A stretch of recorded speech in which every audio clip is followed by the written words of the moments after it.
Question 5 in AQA English Language Paper 1 is your chance to be creative. There are 2 questions to choose from, one based on a picture and one not based on a picture. You answer just one of the questions. The question could be narrative, writing a part or full story, or it could be descriptive, but it's important to point out that you won't always have a choice between the two. In some past exams there have been 2 questions that are both the same type, so you need to be comfortable with writing narrative and descriptive answers. Let's look at a typical question which you can download for free through following the link in the description. A travel website is running a creative writing competition. Either write a story based on this picture, or describe a time you went somewhere you'd never been before. Now the key thing about this question is that it's your chance to be creative and original. The exam board don't want to see tons of answers which follow a formulaic approach, so I don't want to give too many of those formulaic ideas in this video. However, I'm aware that for many students this is the kind of question you simply wouldn't be able to answer without some guidance. So what I'm going to do is cover key bits of advice before looking at a full sample answer that we can pick apart and analyse. Tip number 1, use the techniques writers use in Section A. Many students don't realise it, but in Section A of this exam you're asked to analyse a high quality piece of fiction writing, analysing its use of language in question 2, structure in question 3 and a variety of methods in question 4. Then, in Section B, here in question 5, you're asked to write your own high-quality piece of fiction writing, so you should look to use yourself the kinds of techniques you've analysed in Section A, not necessarily in the paper you're at that moment completing, but in all of the papers you've looked at in school throughout the year. For example, aim to use some structural features in your writing. Why not have a flashback or a circular structure? Why not zoom in and out or shift in focus in a cinematic way to make your writing compelling? Those are the sorts of things you've looked at in question 3, of course. And similarly with language, use some of those language features you've been studying all year for question 2, pathetic fallacy, metaphor, simile, that kind of thing. Tip number 2 is to do with dialogue. This came up as an issue in the November 2023 exam report and we've seen it before too. Essentially, lengthy sections of direct speech are problematic and you would probably do best to keep dialogue to a minimum. But how do you do that? Well, let's look at a bad example and then improve it. "You must be really rich," said Tom. "What do you mean?" asked Kerry. "Well, you have an amazing house. It's practically a mansion." "No, I'm not rich. Yes, this house is big, but my parents were able to buy it cheap because of the agricultural rights." Tom looked confused. "What does that mean?" "Which bit?" Kerry inquired. "Agricultural rights," Tom answered. Kerry explained if you live in a house and it has agricultural rights, the house is cheaper than usual, but you have to farm the land. Tom nodded. "It sounds like a lot of hard work." "Yes, both Mum and Dad have been working from sunrise to sunset," Kerry answered, "and on it goes. It's boring. You can find yourself writing dialogue, but it's all just exposition. It doesn't achieve much at all. And one way around this is to use the narrator to explain something instead of a character. Let's stick with our gripping story about agricultural rights because I know many of you will be really enjoying it. "You must be really rich," said Tom. "Rich?" asked Kerry, her brow furrowed. "This house," laughed Tom. Kerry nodded in understanding. The house was certainly big. It would have cost a fortune in the city, but out here in the middle of nowhere it came at a bargain price, as long as Kerry's parents were willing to break their backs 12 hours a day farming the land as far as the eye could see. That was the trick with these farmhouses. Get the house for cheap and farm the land for next to nothing. On paper it made sense, but Kerry knew that her mum and dad had soon realised they'd taken on more work than they could handle. And just like that, we've gone from nearly 100 words of dialogue to just 8.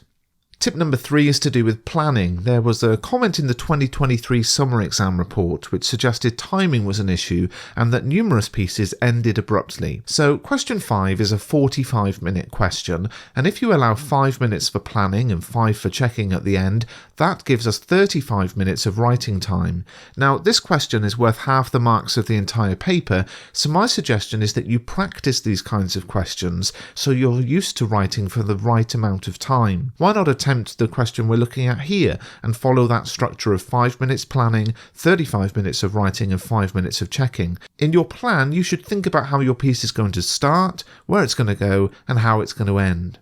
Tip 4 relates to spelling, punctuation and grammar. Remember that 16 marks are available for technical accuracy. Now this is something a lot of students don't think about, but a little preparation and planning here can really boost your mark for AO6. I like to think of there being two sides to technical accuracy. One is making sure you don't have any mistakes, so give yourself 5 minutes at the end to check through your work and edit out any errors. And of course, check your work as you're completing it too. There's enough time to make sure you've got it right. The other side comes down to being ambitious in your use of technical skills, so varying sentence length and paragraph length, using a range of sentence openings, employing a wide variety of punctuation. And here's something else that most people don't realise: these things don't happen automatically. You have to remind yourself to do them as you're writing. You have to consciously craft your answer, and you've got time to do it because this is a 45-minute question.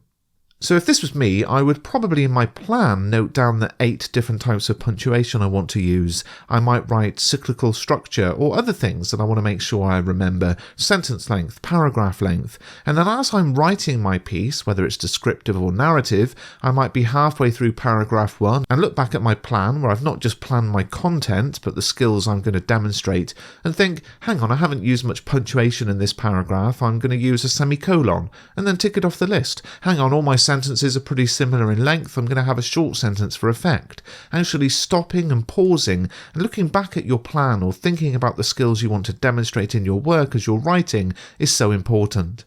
The November 2023 exam report pointed out there were lots of errors with basics, like starting sentences with capital letters and ending them with full stops. These are simple errors you should be able to spot and correct in that final read through at the end.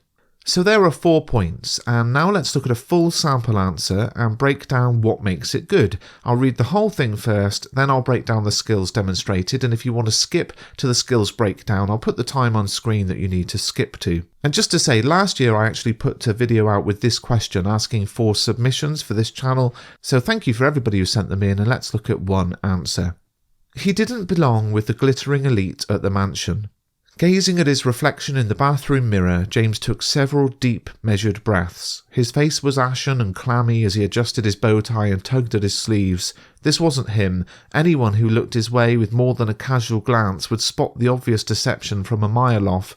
The cold, hard marble sink, the polished brass taps, the red velvet walls, all were mocking him. Like a gazelle under the ravenous gaze of a lion, every instinct he possessed commanded him to run. Insecurity and anxiety threatened to engulf him. No, not tonight. Reluctantly prizing himself away from the spot, James turned towards the door. Too late to stop now. The crowd was waiting. Bracing himself, James pushed open the heavy door and was immediately absorbed into the primitive heartbeat of the mansion, a guttural, unceasing, throbbing bass line. Glancing at his watch, he saw that he had only a matter of minutes. Apprehensive and overwhelmed, he looked down from the balcony. Below, a riot of multicoloured lights splattered the faces of those on the dance floor, transforming them into a united, war-painted force. James longed to join them, to be absorbed into the mass and become lost in the collective tangle, but not tonight. Tonight he would be the master of all of their destinies. Pushing his way through the crowd, James stepped up to the DJ booth on shaking legs. The departing DJ handed him the headphones, an exhausted teammate passing on the baton. James reached into his record bag and took out his first piece of vinyl. He'd practiced this set so many times he could rely on muscle memory, if only his hands would stop shaking. Carefully, James placed the first record on the platter of the turntable. The outgoing song was already halfway through, and James estimated he had 3 minutes to perfect the mix. In the headphones he listened to the new track. It was too fast, and James pressed his thumb against the platter of the turntable to slow it down, its reassuring weight fighting back at him before adjusting the pitch. Too far. He pushed the slider up and listened before making another minor adjustment. Both records were now playing at the exact same speed. He focused on the mixer, flashing green and red like a set of furious traffic lights clamouring for his attention. He still didn't dare look at the crowd, but instead stared at the matte black vinyl of the outgoing record in front of him, circling around in a hypnotic rhythm. His hand held the new record in position. As the final notes of the previous DJ's set echoed through the mansion, James made his move. With a delicate touch, he aligned the beats of the 2 tracks and slowly faded into the second record, blending the sounds together in a seamless transition. He lowered the bass on the outgoing track and increased it on the new. At first, the crowd seemed unaware of the change, lost in the hypnotic thrall of the music, but as James's set took hold, they began to take notice, moving with a fluid grace that belied the frantic energy of the music. Even through his headphones he could hear a few cheers. Proudly, James allowed himself a moment of satisfaction watching the crowd react to the music he so expertly presented. He deftly moved from one track to the next, orchestrating the ebb and flow of the music. Everything became a blur of machine-like precision. Blue lasers transformed the smoky air into a futuristic sanctuary. Angelic beams projected three-dimensional shapes into the cavernous abyss of the mansion's high-ceilinged ballroom. Strobe lights caught the entire vista before him in freeze-frame images of movement and focus. Track followed track as hour followed hour. Finally stepping down from the booth at 2 a.m, James made his way through the thinning crowd and back to the sumptuous bathroom. Gazing at his reflection in the mirror, he took several deep, measured breaths and smiled. He belonged. He was now one with the glittering elite. Okay, so let's break down some of the things that make this a good answer. Firstly, there is clear use of language and structural devices for effect. Look at that first sentence, he didn't belong with the glittering elite at the mansion, and the last, he belonged, he was now one with the glittering elite. Starting and ending in the same location with similar sentences but with a changed perspective underscores the transformation this character's undergone throughout the story. The circular structure effectively highlights the character's emotional and psychological journey. Now, a circular structure is something we've seen in numerous Paper 1 extracts over the years, and here this student has used one effectively in their own piece. And let's stay focused on that opening sentence for a second. One of the words we see in the top band for AO5 is compelling, which in relation to this question basically means you engage the reader and you make them want to carry on reading. And this opening paragraph, made up of just one sentence, immediately grabs us and draws us in because it leaves us with a number of questions.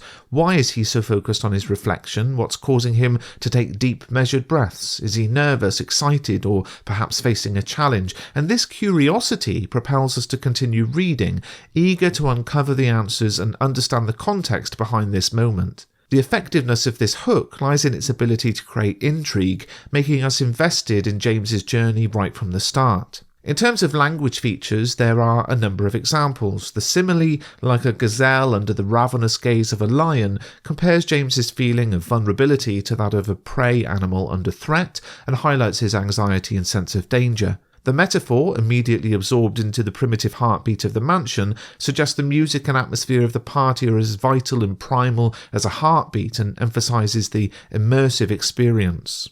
There's personification. The polished brass taps, the red velvet walls, all were mocking him, and attributing human characteristics to inanimate objects suggests James's feeling of being out of place and being judged. And just like with the circular structure, these kinds of language devices are the sorts of things we've been seeing in Section A extracts and been analysing in Question 2 year after year.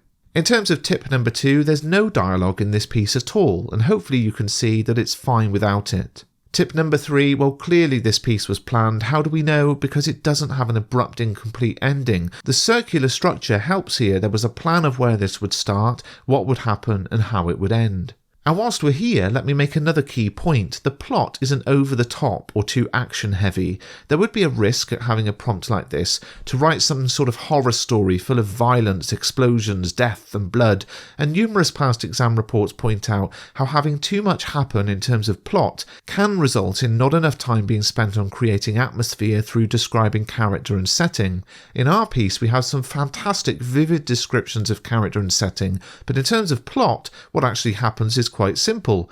James prepares for a significant moment, confronts his insecurities, performs his DJ set, and ultimately finds a sense of belonging. This simplicity of plot allows for a deeper exploration of James's internal landscape and the atmosphere of the setting, and the narrative focuses on his emotional journey using detailed descriptions and sensory language to immerse the reader in the experience rather than relying on an overly complex plot. This approach therefore ties in with the advice from the exam reports, emphasising the importance of atmosphere, character development and setting over action-heavy plots. In terms of technical accuracy, there's a lot to admire. There's clearly a deliberate attempt to vary sentence length and types. In the opening alone, we have some short sentences for effect as well as varied sentence types. Here's an example. He didn't belong with the glittering elite at the mansion.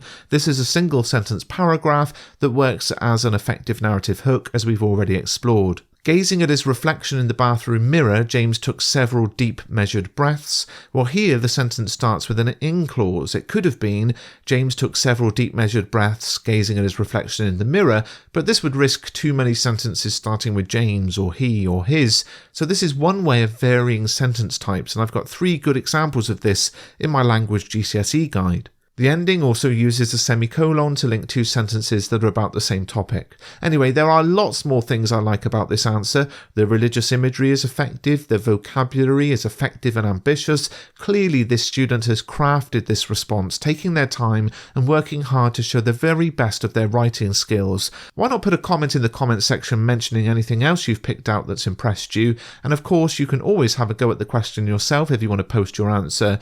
Do subscribe to the channel if you've not done so already, and thanks for watching.